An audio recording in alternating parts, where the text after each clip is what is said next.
भोजपुरी समुदाय के प्रमुख पर्व छठ पर्व की शुरुआत सोमवार को हुई। पहले दिन श्रद्धालुओं ने डूबते सूरज को अर्घ्य देकर पूजा अर्चना की। वहीं आज मंगलवार को सुबह उगते सूरज को अर्घ्य देने के लिए एक बार फिर से भोजपुरी समुदाय की व्रती महिलाओं ने बेतवा तट पहुंचकर पूजा अर्चना कर अर्घ्य दिया। भोजपुरी समाज के लोगों ने बताया कि समाज की सैकड़ों महिलाओं ने सोमवार शाम को बेतवा के घाट पर पहुंचकर छठ मैया की विधि विधान से पूजा अर्चना की।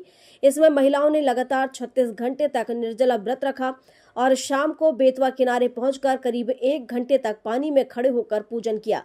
इसके बाद जैसे ही भगवान सूर्यदेव अस्तांचल की ओर जाने लगे तो उन्हें जल से अर्घ्य दिया गया। शहर के पंडित अरविंद अवस्थी ने बताया कि न इस व्रत में कठोर उपवास का विधान है। इस व्रत में व्रत रखने वालों को पंचमी को एक बार नमक रहित भोजन करना पड़ता है। षष्ठी को निर्जला रहकर व्रत करना पड़ता है। षष्ठी को अस्त होते सूर्य को विधि पूर्वक पूजन करके अर्घ्य दिया जाता है। सप्तमी तिथि के दिन सुबह नदी या सरोवर पर जाकर स्नान करना होता है और सूर्य उदय होते ही अर्घ्य देकर जल ग्रहण करने के बाद व्रत का पारायण होता है।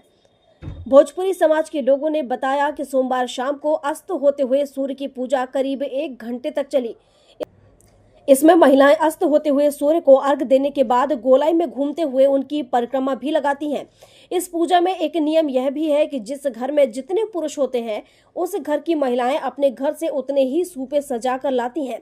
उन सूपों में गन्ने के टुकड़े, हरी सब्जियां, फलों, फूलों और पकवानों को रखकर सजाया जाता है। फिर करीब 1 घंटे तक जल में खड़े होकर पूजन किया जाता है। इसके बाद महिलाओं ने अपने घर से लाए हुए नए सूपों में गन्ना, मौसमी हरी सब्जियां और फल फूलों को रखा।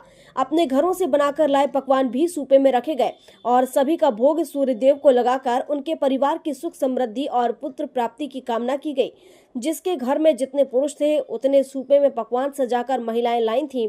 आज मंगलवार को भोजपुरी समाज सहित अन्य समाज की महिलाएं एक बार फिर अलसुबह 6 बजे बेतवा तट पर पहुंची और इसी प्रकार करीब 1 घंटे तक पानी में खड़े होकर उद्यांचल से निकलते हुए सूर्य को अर्घ्य प्रदान किया गया।